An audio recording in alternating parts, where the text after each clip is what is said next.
He said, you cannot stop the birds from flying in the sky, buzzing around your head, but you can keep them from building a nest in your hair. In other words, getting in your head. So we know one thing, Ephesians 5 and 26, 24, 25, 26, and 27, he's talking about loving your wives as Christ loved the church. And that's a deep, deep piece of info from the Holy Ghost when you think about love your wives like Christ loved the church.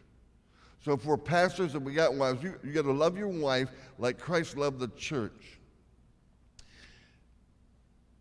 The first time I brought that out, I was a young guy. And I brought it out in a church, and the women were getting all lit up, and the men were looking like, we'll kill him.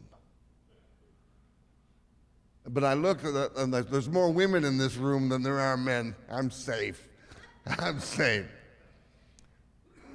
But he says, love your wife like Jesus loved the church. Well, and he gave himself for it. So there was my key. That's when I knew, I got to give myself to her. Well, we love our wives to give themselves to us.